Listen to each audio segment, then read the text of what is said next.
जय श्री राम, जय हनुमान, जय कष्टभंजन देव, जय नीम करोली बाबा। दोस्तों, हर कोई सपना दिखता है, लेकिन जब वो सपना टूटता है तो इंसान भी टूट जाता है। आपने बहुत सारी मेहनत की हो, लेकिन किसी भी जगह से आपको कोई उम्मीद ना दिखाई दे, सारे रास्ते आपके लिए बंद हो गए हो, तब एक रास्ता हमेशा खुला रहता है।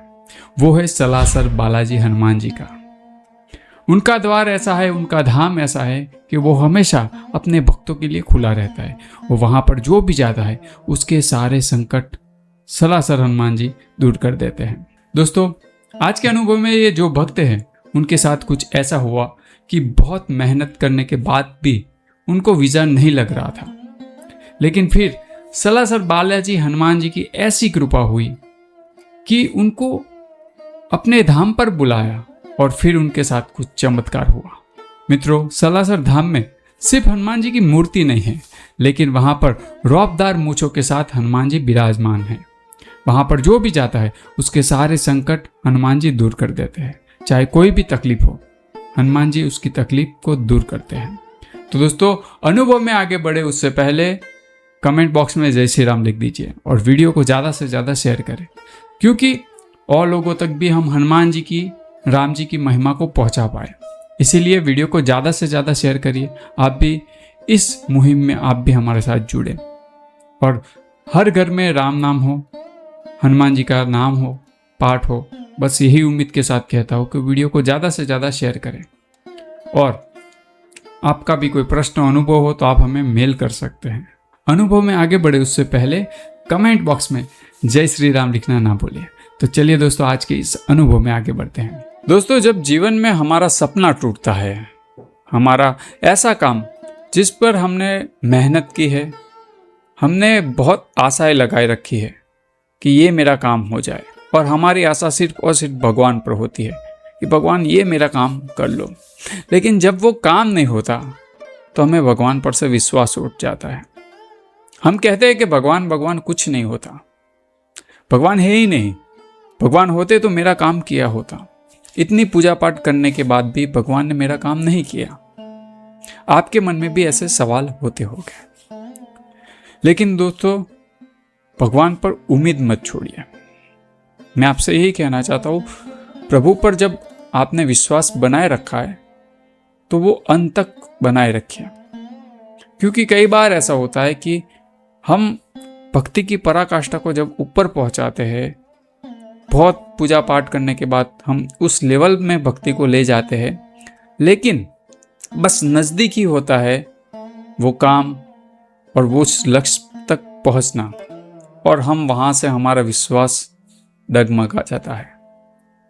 और जब डगमगा जाता है हम वहीं से छोड़ देते हैं, और फिर कुछ टाइम के बाद फिर से हम उस भक्ति में लौटते हैं कि नहीं भगवान, तूने जो किया वो अच्छा था, और फिर हमें नई तरीके से राउंड लगाना पड़ता है। तो आप जब फेल हो रहे हो या कुछ हो रहा है तो प्रभु पर से विश्वास मत उठाइए। जब तुम्हारा सोचा हुआ काम हो जाए तो समझ लो वो प्रभु की इच्छा से हो गया, और जब ना हो तब भी ये मानो कि यही प्रभु की कोई इच्छा थी। वो हमें कुछ और देना चाहते हैं जो इससे भी बेहतर है, अच्छा है। तो भक्ति में लगे रहो, उसको छोड़ो मत। हमारे दिल में कई सवाल होते हैं कि हमें ये नहीं मिला, वो नहीं मिला, लेकिन जब कुछ टाइम के बाद आगे जाओगे, तब पीछे मुड़कर देखोगे, तब आपको पता चलेगा कि नहीं, प्रभु ने जो किया वो हमारे अच्छे के लिए किया।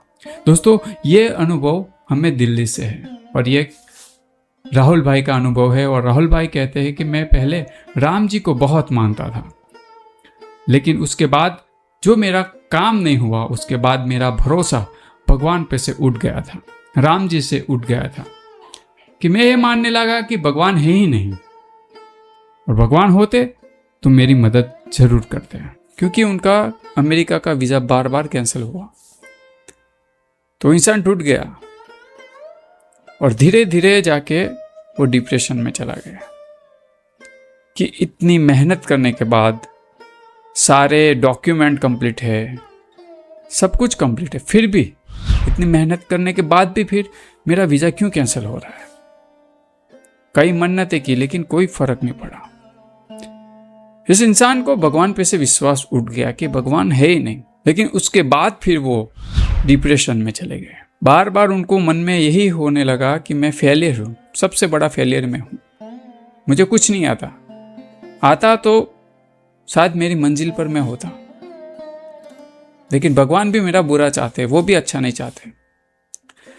इस तरह से वो डिप्रेशन में चले गए। और कुछ टाइम के बाद उनको ऐसा हुआ कि जब वो रात को सो रहे थे, वो कहते कि रात को मुझे एक ऐसी स्मेल आई कि जहां पर चंदन हो, धूप जल रहा हो, इस तरह से। मैं जगह आसपास देखा लेकिन कुछ नहीं था। फिर मैंने बोला कि शायद कुछ मेरा वहम हो गया होगा, तो मैं फिर सो गया। फिर से मुझे स्मेल आने लगी, मुझे ऐसा लगने लगा कोई आसपास है मेरे। आंखें खोली तो कोई नहीं था। और फिर मैं दूसरे दिन राम जी के मंदिर गया और मंदिर के अंदर नहीं गया, बाहर से बस मुंह फेर लिया मैंने कि आप तो कुछ करते नहीं हो, क्योंकि मुझे विश्वास ही नहीं था कि कुछ प्रभु मेरे लिए करेंगे। उसके बाद ऐसा हुआ कि मैं डिप्रेशन में था। अब ये प्रॉब्लम हो गई कि मैं इससे बाहर कैसे निकलूं। लेकिन मेरे मन में कहीं ना कहीं राम जी के लिए प्रेम तो था। दूसरे तीसरे दिन मैं जब सो रहा था तब मुझे एक सपना मतलब समझो कि इस तरह से धुआं दिखा और एक मंदिर दिखा, और जो मंदिर मैंने पहले कभी नहीं देखा था। मैं उससे पहले इस मंदिर के बारे में कभी जानता भी नहीं था, लेकिन एक मंदिर दिखा मेरे को और फिर बोला कि तू यहाँ पर आ जा। बस एक आवाज़ ऐसी सुनाई दी मेरे को, एक आभास हुआ कि तू यहाँ पर आ, सब कुछ ठीक हो जाएगा, राम जी तेरे साथ है। लेकिन जब मैं उठा फिर से मुझे ये लगने लगा कि ऐसा कुछ होता नहीं, कुछ है नहीं। और जब दूसरे दिन जब सो रहा था तब मुझे सपने में सलासर बालाजी हनुमान जी दिखे, जहां पर दाढ़ी है, मूछें है।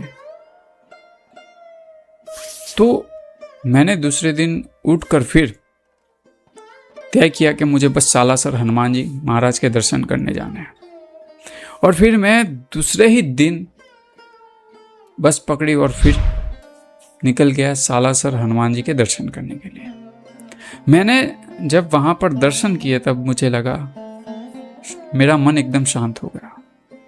वहां पर हनुमान जी एक मूर्ति नहीं है, वहां पर सालासर में हनुमान जी महाराज रौबदार मूंछों के साथ विराजमान है।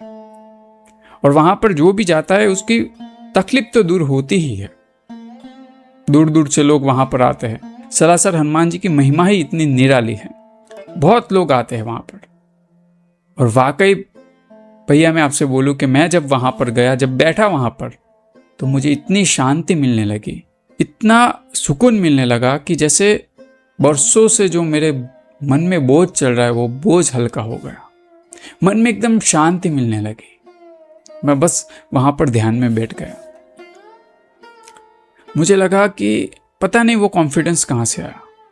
वो मन में जब मैं खड़ा हुआ तो मुझे ऐसा कैसे लगा, मुझे पता नहीं, कि जो कुछ होना है कोई टेंशन नहीं, अब जो हो रहा है वो अच्छा ही हो रहा है।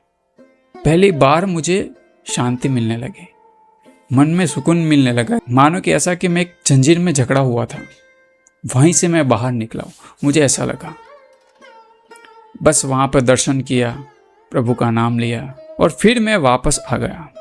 जब वापस आ रहा था तो बस में एक बुजुर्ग इंसान थे, बहुत बुजुर्ग थे।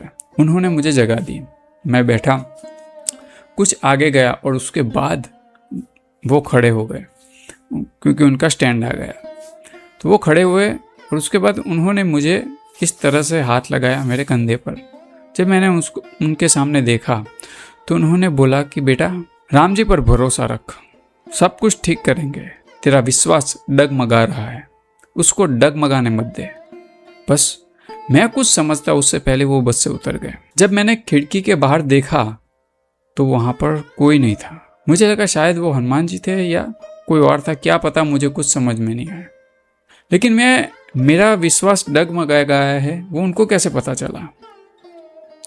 मैं आज भी सोचता हूँ कि वो कोई अलग ही इंसान थे। जब मैंने पीछे मुड़ के देखा तो वहां पर कोई नहीं था। वरना कोई बस से उतरता है तो पीछे चलता है, वो भी बहुत बुजुर्ग थे तो चलने में भी देर लगती है थोड़ी। लेकिन जब मैंने देखा तो वहाँ पर कोई नहीं था। उसके बाद बस आगे चली और मैं राम राम कहने लगा। फिर मैं जब दिल्ली आ गया और जब जा रहा था, जो मंदिर था जहाँ पर मैंने मुंह फेर लिया था तो वही मंदिर आया और फिर मैं वहाँ पर दर्शन गया और 2 कान पकड़कर राम जी से माफ़ी मांगी। प्रभु मुझे क्षमा कर दीजिए, मेरा विश्वास डगमगाया था। अब आपको जो करना है बस कीजिए, मुझे आपसे कोई फरियाद नहीं है।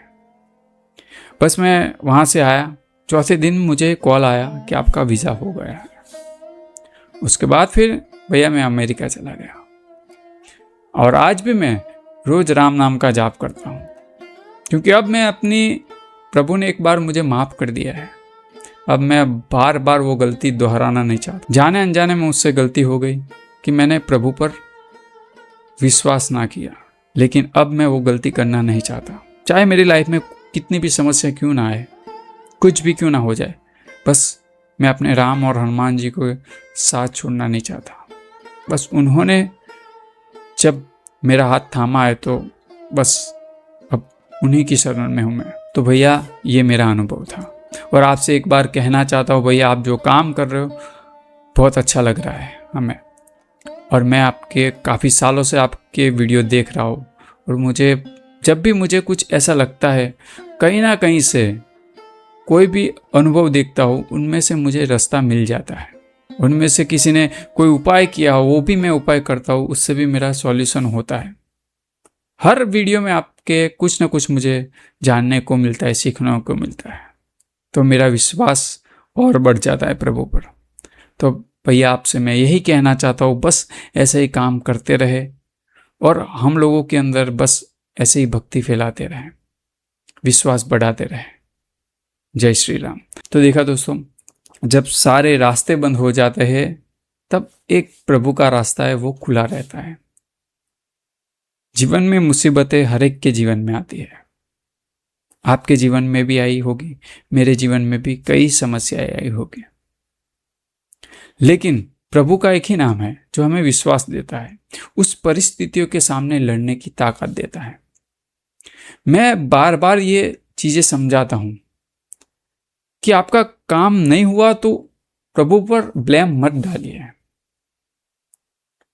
आपने इतनी कोई बड़ी भक्ति नहीं की है जिससे कि आप प्रभु पर ब्लेम डाल सको।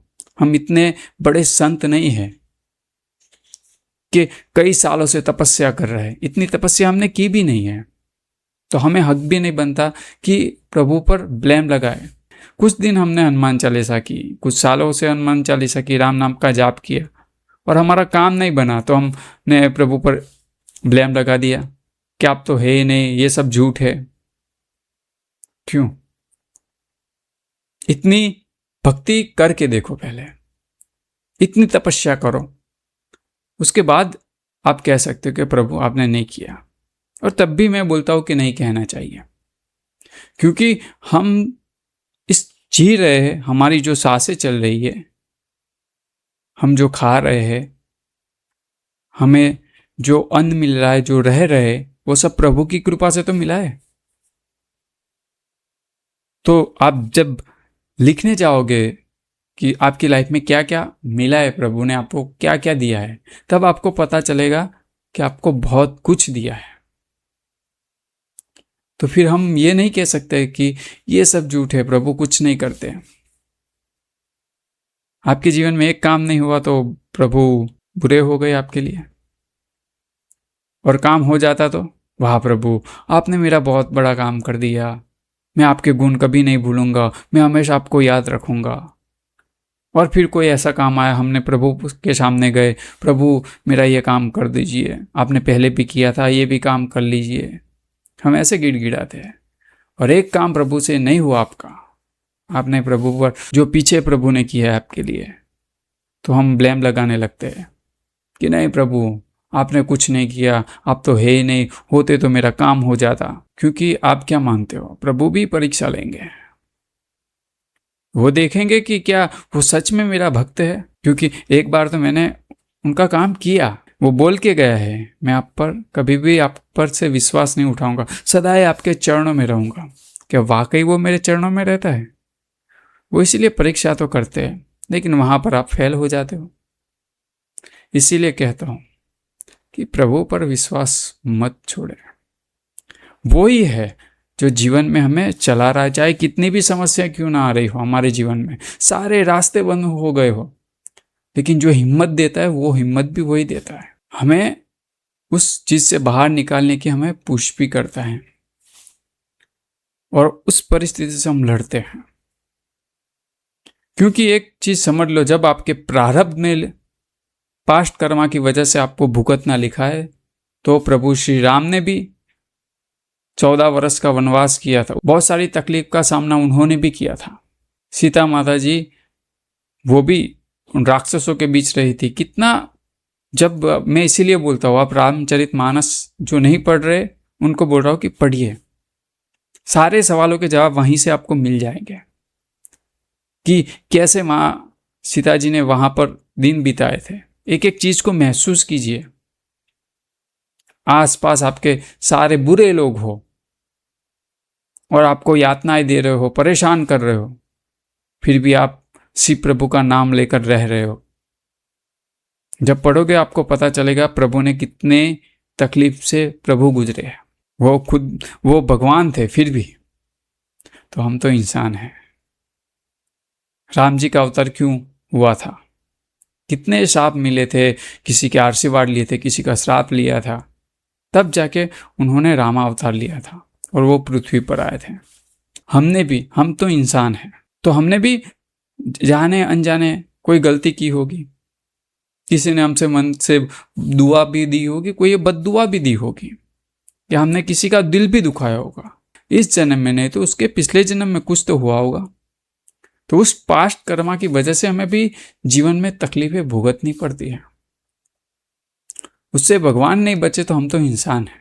उस टाइम में जो तकलीफ हो रही है, जो परेशानी हमें आ रही है, उस टाइम पे प्रभु का भक्ति और बढ़ा देना चाहिए, नहीं कि छोड़ना चाहिए। क्योंकि जब आप भक्ति बढ़ाओगे तभी तो आपको रास्ता उसमें से मिलेगा, उसमें से तो आपको हिम्मत मिलेगी उस परिस्थिति से लड़ने की। जब प्रभु का नाम नहीं होगा, राम नाम का जाप नहीं होगा, तो आपके जीवन में बुरे थॉट आएंगे, गलत करके बैठोगे आप, एक तकलीफ में से बाहर निकलने की बजाय दूसरी तकलीफ में भी आ जाओगे। तो दोस्तों, बस मैं आप लोगों को यही कहना चाहता हूं कि आप जिस भगवान को मानते हो, कृष्ण को मानते हो, राम जी को मानते हो, हनुमान जी को मानते हो, गणेश जी को मानते हो, या आपने किसी को गुरु बनाया उनको मानते हो, जिसको भी मानते हो, बस उनका जाप करते रहें। प्रभु का साथ छोड़े मत, सदैव उनके चरणों में रहे। वो जो भी करते हैं वो आपके भले के लिए ही करते हैं।